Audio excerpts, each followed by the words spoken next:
नमस्कार, माझ्या चॅनलमध्ये तुमच्या सगळ्यांचं स्वागत आहे आणि कॉन्टॅक्ट मॅरेजच्या पुढच्या भागाला सुरुवात करणार आहोत.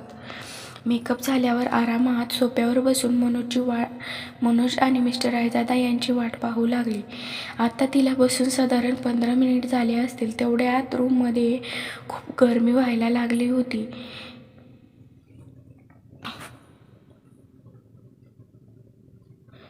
जेव्हा आचलला सहन नाही झालं, ती उठून बाथरूममध्ये गेली.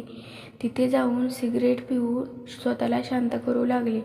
पण त्याचा काहीच फायदा नाही झाला. जसजसा टाईम चालला होता, तसं आचलला जास्त गरम व्हायला लागलं होतं.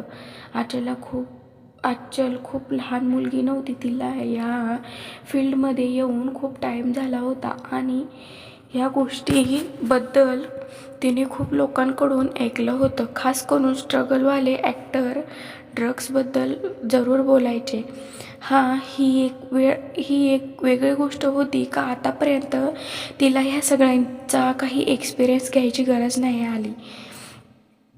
आचल घरातून निघून मनोजने जो ॲड्रेस दिला होता, डायरेक्ट तिथंच पोहोचली होती. याच्या आधी तिने कुठेही काही खाल्लं पण नव्हतं किंवा पिलं पण नव्हतं. याचा सरळ अर्थ असा होता का आज जे पण तिच्यासोबत घडतंय ते सगळं ह्याच घरात झालंय. आचलने जसं आरशात तिचा चेहरा पाहिला तसंच तिच्या डोक्यात खतरेची घंटी वाजू लागली. तिचा चेहरा हळूहळू लाल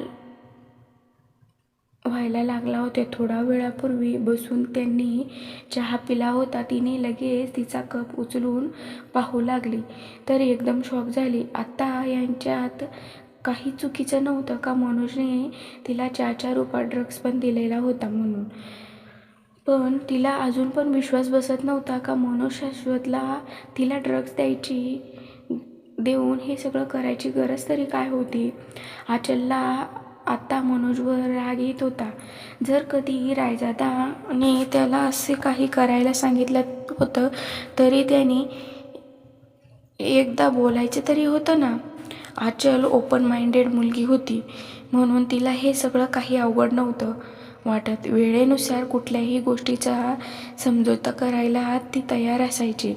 तर मग मनोज शाश्वतला तिला ड्रग्स द्यायची काही गरज होती का, ते पण असा धोका देऊन.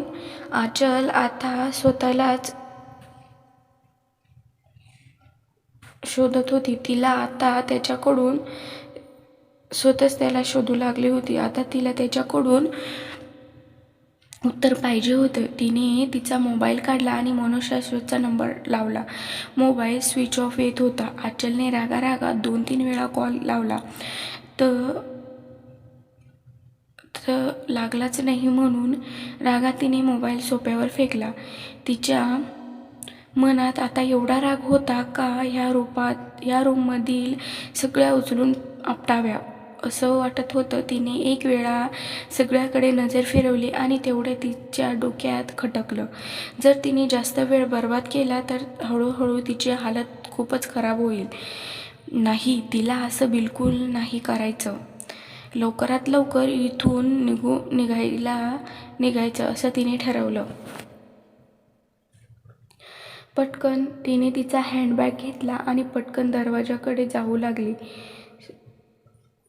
स्वतःच ड्राईव्ह करून घरी पोहोचणे म्हणजे खूप कठीण होतं तिला वाटलं असतं तर तिने कोणाकडून पण लिफ्ट मागून घरी जाऊ शकत होती. पण ती आता एक साधारण मुलगी राहिली नव्हती. फिल्म इंडस्ट्रीत आल्यानंतर तिला घरोघरी ओळखायला लागले होते. लोकांमध्ये तिची एक चांगली इमेज होती.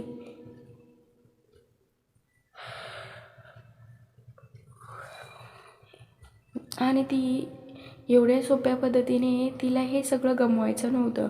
इथे येण्यासाठी तिने खूप वर्ष मेहनत केली होती. तिच्या एका चुकीमुळे तिला हे सगळं गमवायचं नव्हतं. तिने लवकरात लवकर जसं तिने जोरात दरवाजा उघडण्याचा आवाज आला. आचलने गडबडून दरवाजाकडे पाहिलं. तिथे सगळं पाहून तिची हालतच खराब झाली. दरवाजात अक्षय उभा राहून रागात पाहत होता. त्याच्या ठीक मागे शौर्य पण उभा होता. अक्षयने तिला नकली हसत बोलला, खूप लवकर जायचं वाटतंय मिस सुपरस्टार. एवढ्या रात्री कुठं जायचंय तुम्हाला? अक्षयने तिला एकदम आरामात विचारलं, पण त्याच्या आवाजात राग दिसत होता. अक्षय, कसा तरी तिच्या तोंडातून शब्द निघाला. अक्षयने शौर्याला इशारा केला आणि त्याचा इशारा समजून शौर्याने पुढे येऊन लगेच तिच्या हातातून मोबाईल हिसकावून घेतला. आचल तडफडत मोबाईल परत घेण्याचा प्रयत्न करू लागली, पण शौर्याने तिचा हात मोडत तिला मागे ढकलून दिले. त्याने हा पण नाही विचार केला का त्याच्यासमोर एक मुलगी उभी आहे म्हणून. आचल स्वतःला सांभाळू नाही शकली आणि जोरात जाऊन जमिनीवर पडली. असं अचानक इथे आला अक्षय इथे अचानक असा आला म्हटल्यावर तो असं सहज आला तर नसेल ना. आता ती पॅनिक व्हायला लागली होती. माहीत नाही अक्षय तिच्यासोबत काय करेल काय नाही. अक्षयने तिचा मोबाईल घेतला आणि पाहू लागला. शेवटचा कॉल पाहून अक्षय बोलला, ओ अंकित अग्रवाल, त्याला इथे बोलवणार होतीस का? डोंट वरी, मी स्वतःच त्याला इथे बोलवेल, पण आत्ता नाही. अक्षय हसत बोलला.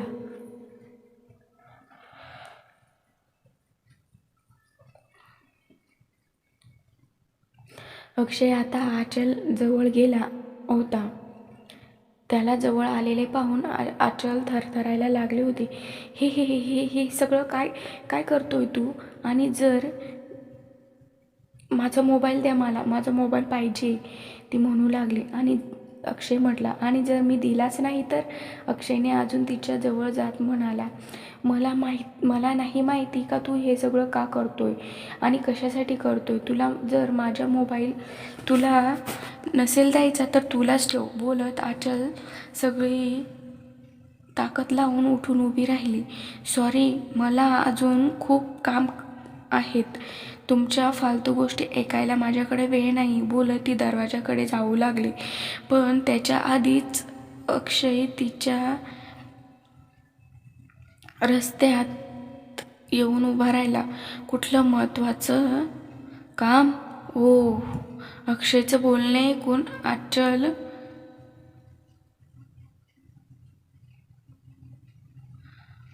आचलचे चेहऱ्यावरील एक्सप्रेशन चेहऱ्यावर दाखवले आणि तिच्या डोळ्यातील भीती सरसरत दिसत होती. अक्षयचा राग आता हळूहळू वाढायला लागला होता. तो जोरात ओरडला, मी तुला सतत वॉर्निंग देत आलोय, पण तुला सरळ सरळ कुठलीही गोष्ट समजत नाही वाटतं. एवढं समजवल्यानंतर पण तू माझी परीक्षा घेतलीस ना. तू पण ह्या वेळेस तू तुझ्या सगळ्या लिमिट क्रॉस केल्या. आचल खुराना, हिम्मत कशी झाली तुझी आरुषीसोबत अशी हरकत करायची? आचलने हिमतीने काम घेतला आणि अनोळखी बनायचं नाटक करत म्हणाली, माहिती नाही काय बोलतोय तू, मी असं काहीच नाही केले. रिअली? अक्षय रागात पाहत म्हणाला. तूच होतीस ना आज रात्रीच आरुषीला ड्रग्ज दिला होतास? अक्षयच्या चेहऱ्यावर राग दिसत होता. तो आचलच्या जवळ येत बोलला, आता तोच ड्रग्ज तुझ्या पण शरीरात आहे तर मिस आचल खुराना, तुला आम्हाला सांगायचं नाही का कसं वाटतंय? रागात आचल अक्षयवर ओरडले, तुझ्यासारखा घाण माणूस मी आजपर्यंत नाही पाहिला. घाण? बोलत अक्षय जोरात हसायला लागला, पण रागात आचलचा गळा पकडत त्याने तिला जवळ खेचले.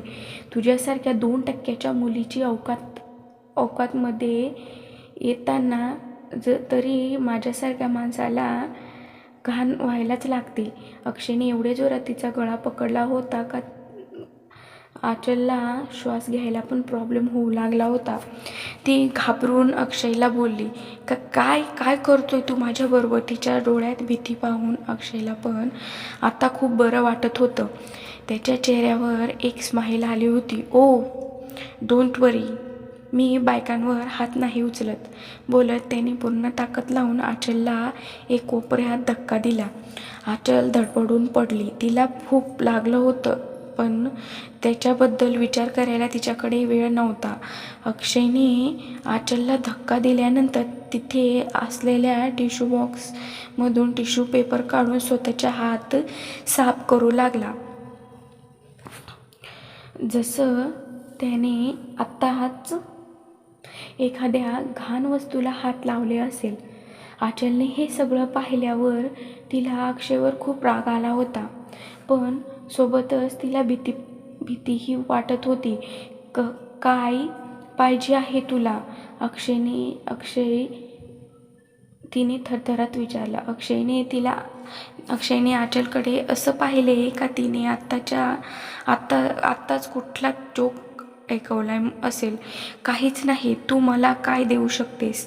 त्याने तिचा मजाक उडवत बोलला. मग त्यानेच दरवाजाकडे तोंड करत जोरात बोलला, आतमध्ये या. आचल डोळे फाडत दरवाजाकडे पाहू लागले. आतमध्ये आलेला माणूस हा तिचाच होता.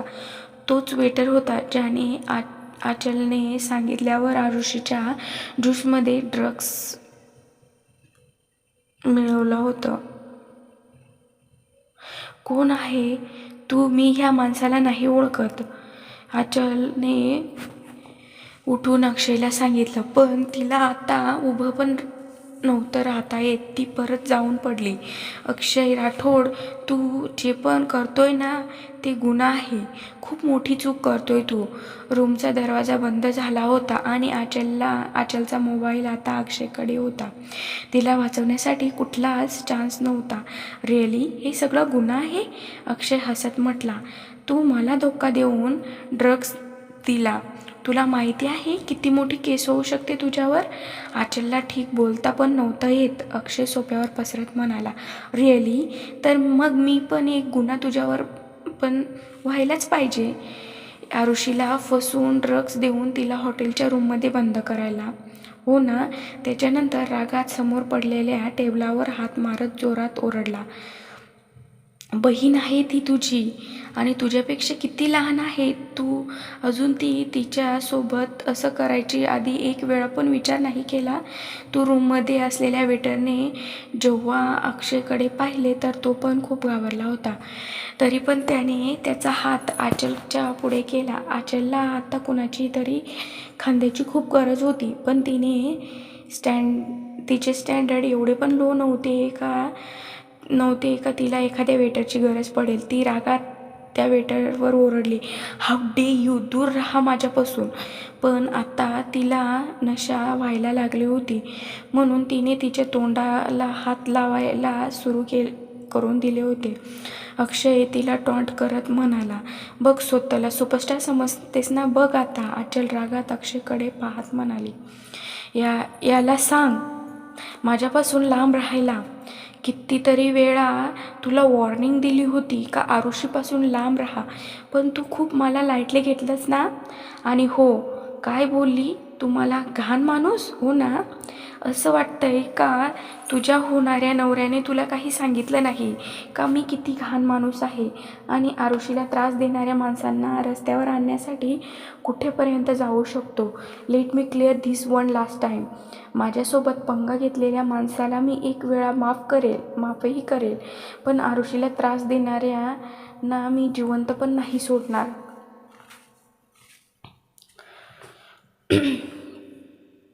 अक्षय आचलला धमकी देत म्हणाला. आचल आता हळूहळू बेधुंद व्हायला लागली होती. तरी पण अक्षयचा एक बोललेला शब्द ती ऐकत होती.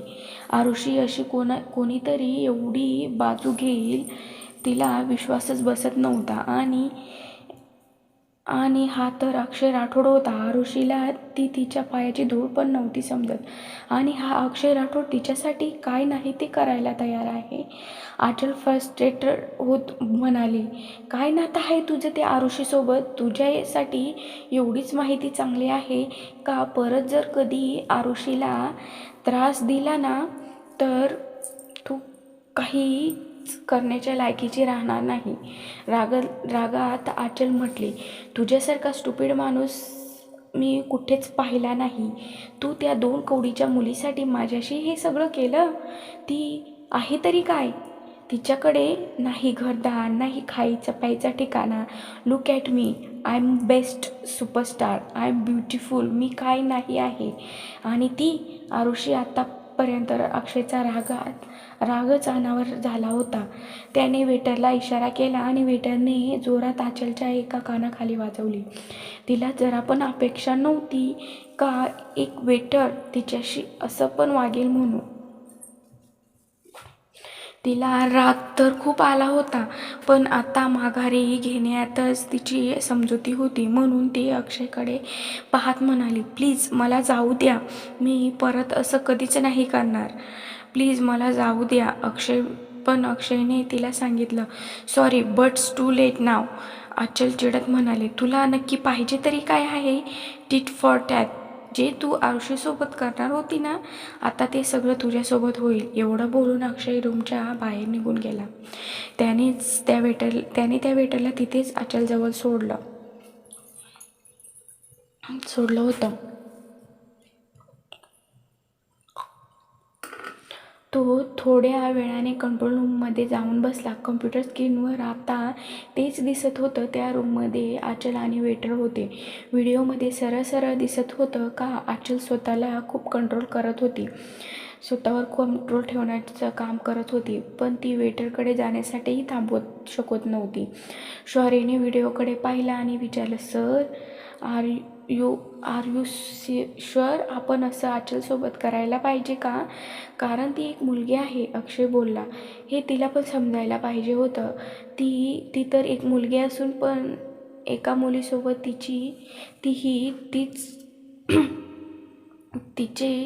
तिच्यासोबत हे सगळं करणार होती ना.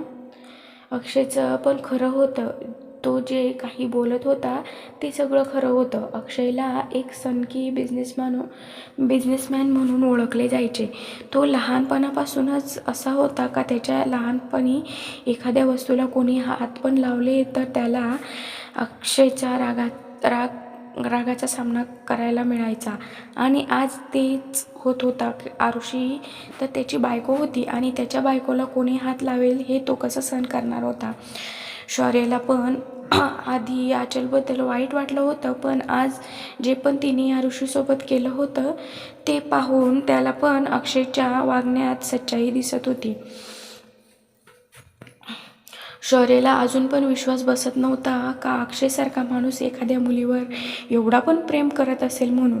आचलला वेटरकडे जाताना पाहून शौर्य म्हटला, तुम्हाला नाही वाटत का तुम्ही खूप लवकर जरा दवा दिला म्हणून? अक्षयने एक नजर शौर्यावर टाकली आणि मोबाईल काढून अंकितला फोन केला आणि बाहेर निघून गेला. थोड्या वेळाने आतमध्ये येऊन व्हिडिओ फोटो पाहू लागला. हे सगळे व्हिडिओ कॉपी करून मनोज शाश्वतला पाठवून दे. पुढे काय करायचं हे मला तुला सांगायची काही गरज नाही. एवढे बोलून तो रूममधून बाहेर निघून गेला. त्याच्यानंतर अर्ध्या तासातच अंकित अग्रवाल घाबरत तिथे आला. त्यानेच त्या रूमची हालत पाहिली तर चकित झाला. त्याला राग पण खूप आला होता. रूममध्ये आचलशिवाय कोणीच नव्हतं. त्याने आजपर्यंत जेव्हा पण आचलला पाहिले होते ती त्याला नीटनेटकी आणि सुंदरच दिसली होती. पण आज जी आचल त्याच्यासमोर होती तिच्यात असं काहीच नव्हतं. तिचा पूर्ण मेकअप उतरलेला होता. तिचे केस पूर्ण चिमणीच्या घरट्यासारखे झाले होते. एवढेच नव्हे तर तिचे कपडे पण नीट घातलेले नव्हते. तिला अशा हालतीत पाहून पण कोणी पण पाहिले असते तर त्यांना आचल पागलखान्यातून पळालेली एखादी पेशंटच वाटली असती. तो लवकर चालून आचलजवळ गेला. आचलला काय झालं? तुला कोणी केले हे सगळं तुझ्यासोबत? अंकितने तिला जागवत विचारलं. अंकित खूप घाबरला होता. आचलची हालत पाहून त्याला आधीच काहीतरी गडबड वाटली होती, पण तिचं आता असं वागणं पाहून तो पूर्णपणे शुअर झाला होता. कितीही तिला कोणीतरी ड्रग्स दिले म्हणून. हा पाठ तुम्हाला कसा वाटला